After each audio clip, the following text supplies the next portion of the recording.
Dear students, CBSE ने class 10th board examination 2021 के लिए जो मैथमेटिक्स स्टैंडर्ड का सैम्पल पेपर इशू किया है उसमें केस स्टडी बेस्ड क्वेश्चंस को इंट्रोड्यूस किया गया है। चूँकि इस टाइप का क्वेश्चंस स्टूडेंट्स के लिए बिल्कुल न्यू पैटर्न का क्वेश्चंस है, इसलिए मैक्सिमम स्टूडेंट्स को प्रॉब्लम हो रहा है।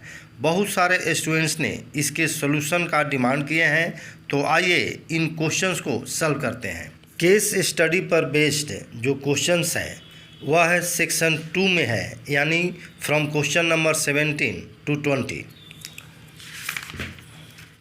Question number 17, case study based 1। The diagram show the plans for a sun room, यानी ये जो डायग्राम है नीचे, यह किसी सन रूम का प्लानिंग है। It will be built on to the wall of a house, इसे एक घर के वॉल पर बनाया जाना है। The 4 walls of the room are square clear glass panels, यानी यह जो आप देख रहे हैं फिगर, इसमें 1 2 3 4 ये चारों स्क्वायर शेप का वॉल है। The roof is made using 4 clear glass panels trapezium in shape all the same size, यहाँ पर जो रूफ है इसमें 4 ट्रापेजियम शेप का यहाँ बना हुआ है और चारों का जो एरिया है शेप है वो सेम साइज का है। 1 tinted glass panel half a regular octagon in shape, यह जो पोर्शन है यह टिन से बना हुआ है जो कि रेगुलर ऑक्टागन का हाफ है। अब आपको आंसर देना है कि रिफर टू टॉप व्यू, यहाँ पर टॉप व्यू यहाँ दिया हुआ है, इससे रिलेटेड ये क्वेश्चन है। Find the mid point of the segment joining the points J6 17 and I 9 16, यहाँ पर J जो पॉइंट है, इस J पॉइंट का कोऑर्डिनेट दिया हुआ है 6 17 और I का 9 16, इसका मिड पॉइंट फाइंड करना है। मिड पॉइंट फाइंड करने के लिए आपको फार्मूला मालूम है, x1 + x2/2 and y1 + y2/2। इस तरह कैलकुलेशन करने पर जो आपका कोऑर्डिनेट्स होगा मिड पॉइंट का वह होगा 15/2 33/2, जो कि आंसर है 3।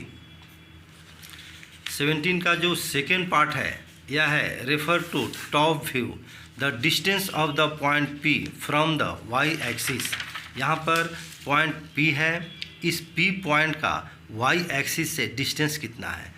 तो यहाँ से जब आप काउंट करेंगे तो 1 2 3 4 यूनिट पर पॉइंट P है, तो इसका जो आंसर होगा y एक्सिस से डिस्टेंस वह होगा 4। एक्चुअल में यह जो लाइन है यह इस लाइन पर होना चाहिए, क्योंकि यदि यहाँ पर रहेगा तो इसका आंसर हो जाएगा 1 2 3 एंड हाफ, जो कि कोई ऑप्शन में कोई 3 एंड हाफ नहीं है। इसका मीनिंग हुआ कि यह जो लाइन है वह इस लाइन पर होगा, जिससे आंसर होगा P का जो y एक्सिस से डिस्टेंस 4। नेक्स्ट है the distance between the points A and S। तो सबसे पहले हम पॉइंट्स A और S का कोऑर्डिनेट्स निकालेंगे। A का जो कोऑर्डिनेट्स होगा वह x एक्सिस, यहाँ पर ओरिजिन है, यह x है और ये y है, यह x एक्सिस है, ये y एक्सिस है। तो इस x एक्सिस पर 1 के सामने है a, यानी x कोऑर्डिनेट इसका 1 हो जाएगा, और y एक्सिस पर 1 2 3 4 5 6 7 8 के सामने है। तो इस तरह a का जो कोऑर्डिनेट्स होगा 1 8।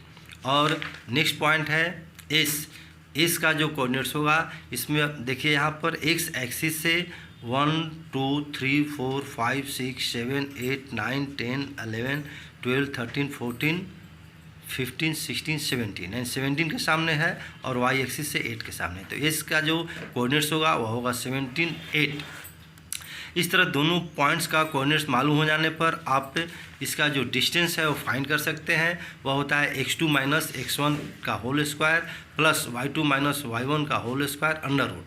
तो इस तरह कैलकुलेट करने पर इनका दोनों का y कोऑर्डिनेट्स 8 और 8 है, तो 8 - 8 0 हो जाएगा, और यहाँ पर 17 - 1 का होल स्क्वायर 16 स्क्वायर, जिसका आंसर होगा 16। यहाँ पर आंसर हुआ 3rd, और ये है B का first. D, find the coordinates of the point which divides the line segment joining the points A and B in the ratio 1:3 internally, यानी A और B को ज्वाइन करने वाले लाइन सेगमेंट पर एक पॉइंट है जो इस लाइन सेगमेंट को 1:3 में डिवाइड कर रहा है। तो इसको हम सेक्शन फार्मूला से इसका कोऑर्डिनेट फाइंड कर सकते हैं रिक्वायर्ड पॉइंट का। तो A का जो कोऑर्डिनेट्स है 1 8, तो x1 हो गया 1, y1 हो गया 8 और b का जो कोऑर्डिनेट्स है 5, 10, x2 5, y2 10 और रेशियो जो है 1:3 यानी m1 1, m2 3। इस तरह जो कोऑर्डिनेट सेक्शन फार्मूला का जब आप यूज करेंगे तो रिक्वायर्ड पॉइंट का जो कोऑर्डिनेट्स होगा m1 x2 plus m2 x1 by m1 plus m2, यहाँ पर हो जाएगा y coordinates m1 y2 plus m2 y1 by m1 plus m2 और इस तरह कैलकुलेट करने पर इसका आंसर जो होगा 2 8.5 जो कि आपका 4 होगा answer.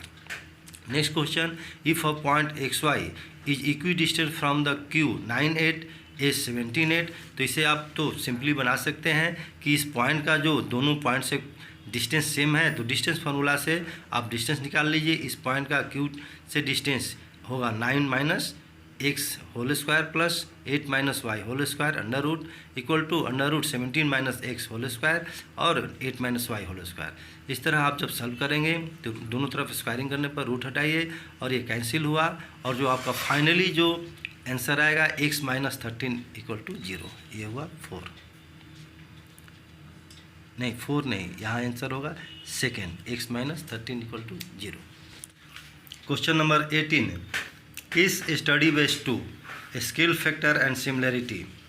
A scale drawing of an object is the same shape as the object but a different size. यानी कि स्केल ड्राइंग जो है वह किसी ऑब्जेक्ट का जब हम ड्रा करते हैं तो शेप सेम होता है और साइज डिफरेंट होता है। The scale of a drawing is a comparison of the length used on a drawing to the length it represents. और इसका ड्राइंग का जो स्केल होता है वह कंपेरिजन किया जाता है लेंथ जो आप यूज कर रहे हैं ऑन अ ड्राइंग के लिए to the length of represents और उसका जो एक्चुअल लेंथ है।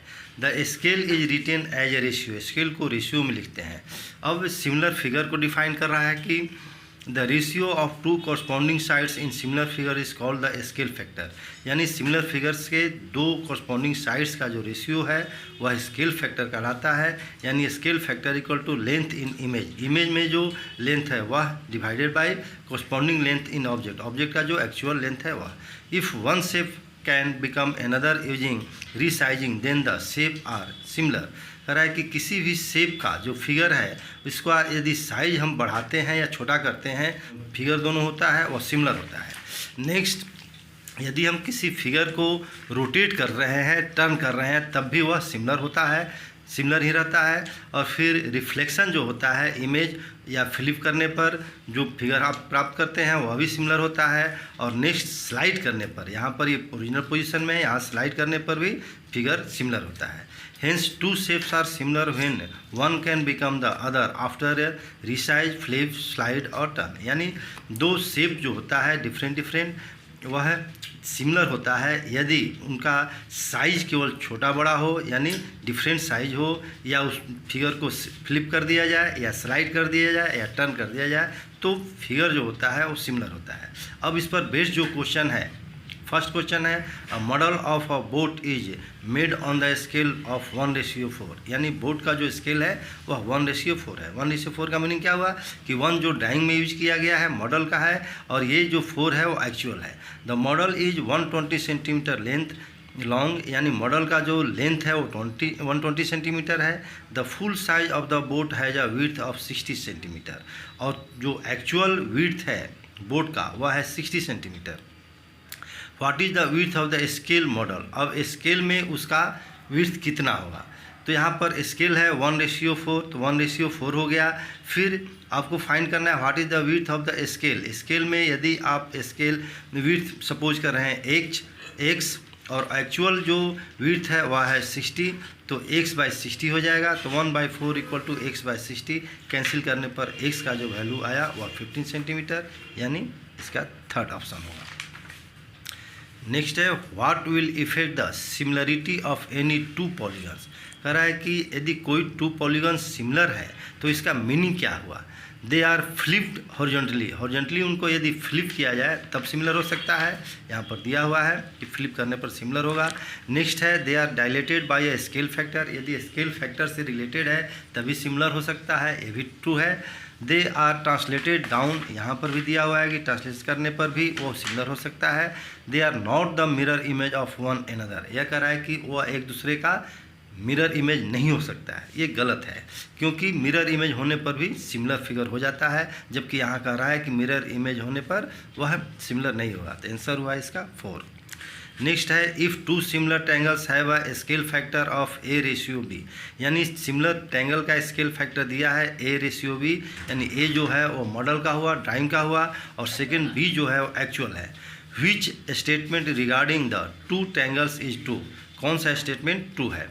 The ratio of their perimeter is 3A/B, तो पेरीमीटर तो आप फाइंड कर ही नहीं सकते हैं क्योंकि इक्विलेटर ट्रायंगल है नहीं, और एक साइड का लेंथ होने पर आप पेरीमीटर नहीं फाइंड कर सकते, एक करेक्ट आंसर नहीं हुआ। Their altitudes have a ratio A/B, तो चूंकि इनका स्केल फैक्टर A/B है, और स्केल फैक्टर का मीनिंग यहाँ पर दिया हुआ है कि स्केल फैक्टर है the ratio of the corresponding sides in similar figures is called the scale factor, यानी दोनों साइड का रेशियो। तो साइड का रेशियो दिया हुआ है A/B, और आप जानते हैं कि दो सिमिलर ट्रायंगल का जो साइड का रेशियो होता है दैट इज प्रोपोर्शनल, यानी रेशियो जो है वह इक्वल होता है उनके एल्टीट्यूड्स का, मीडियन का और एंगल बाइसेक्टर का। तो जो ये साइड का रेशियो है A/B, वही रेशियो हो जाएगा एल्टीट्यूड का, जो कि यहाँ दिया हुआ है। तो करेक्ट आंसर हुआ आपका सेकेंड। इसमें बहुत सारे स्टूडेंट्स कंफ्यूज हैं। थर्ड जो ऑप्शन है their medians have a ratio A/2/B, यह नहीं हो सकता है। मीडियन का यदि रेशियो दिया रहता है A/B, तो ये भी सही होता। इसी तरह एंगल बाइसेक्टर का रेशियो दिया है A²/B², ये भी नहीं होगा, क्योंकि ये सारा एंगल बाइसेक्टर और मीडियन का जो रेशियो होगा सेम होगा साइड का, जो कि रेशियो दिया हुआ है A/B। तो इस तरह थर्ड और फोर्थ आंसर गलत हुआ। The shadow of a stick 5 metre long is 2, यहाँ पर एक स्टिक है जिसका लेंथ है 5 और जो शैडो है वह है 2। At the same time the shadow of a tree 12.5 metre high, यहाँ पर इसका ट्री का हाइट है 12.5, और इसका आपको फाइंड करना है शैडो, यानी ये फाइंड करना है। तो चूँकि सेम टाइम है तो सन का जो एंगल ऑफ एलिवेशन होगा वह ये इक्वल होगा, और यहाँ पर जो एंगल होगा 90-90। इस तरह दोनों ट्रायंगल सिमिलर होगा, और सिमिलर ट्रायंगल का साइड जो होता है प्रोपोर्शनल होता है। तो 12.5/5 होगा इक्वल टू, यहाँ पर x से यदि सपोज करते हैं तो x/2। इस तरह साइज प्रोपोर्शनल हुआ, यानी यह height by height of stick, ये हुआ 12.5/5 इक्वल टू दोनों का शैडो का लेंथ x/2। तो इस तरह कैलकुलेट करने पर इसका जो आंसर होगा वो 5 होगा, जो कि आंसर है 4। ई Below you see a student's mathematical model of a farmhouse roof with measurements। नीचे आपका एक स्टूडेंट का मैथमेटिकल मॉडल दिया हुआ है फार्म हाउस का विथ मेजरमेंट के साथ। The attic floor ABCD in the model is a square, यानी जो इसका फ्लोर है ABCD वह है स्क्वायर शेप का है, यह है ABCD। The beams that support the roof are the edges of a rectangular prism EFGHKLMN, यानी जो रूफ को सपोर्ट करने वाला जो बीम है वह है रेक्टेंगुलर प्रिज्म है, जिसका नेम है EFGHKLMN। यहाँ पर आपको दिया हुआ है EFGHKLMN। E is the middle of AT, F is the middle of BT, G is the middle of CT and H is the middle of DT। यहाँ पर EFGH जो है E AT का मिड पॉइंट, F BT का mid point, G CT का mid point और H DT का mid point. All the edges of the pyramid in the model have length of 12 metre. यहाँ पर जो पिरामिड का प्रत्येक एज का जो लेंथ है वह है 12 मीटर, ये 12 है, 12। What is the length of EF where EF is one of the horizontal edges of the block. यहाँ पर EF जो है वह एक्चुअल में ABT ट्रायंगुलर रीजन है। इस ट्रायंगुलर रीजन का दो साइड्स AT का मिड पॉइंट E है और BT का मिड पॉइंट F है। तो इस तरह ट्रायंगल के दो साइड के मिड पॉइंट को जो ज्वाइन करने वाला लाइन सेगमेंट होता है वह थर्ड साइड का हाफ होता है। तो इस तरह EF का जो लेंथ होगा AB का हाफ होगा। AB का लेंथ है 12, तो EF का लेंथ हो जाएगा 6, जो कि आपका थर्ड ऑप्शन सही है। तो स्टूडेंट्स, नेक्स्ट वीडियो में हम लोग क्वेश्चन नंबर 19 और 20 सॉल्व करेंगे। आप इस चैनल को सब्सक्राइब कर लें, आपके लिए इम्पोर्टेंट क्वेश्चंस और ज़रूरी इन्फॉर्मेशन हम आप तक पहुंचाते रहेंगे। Thank you.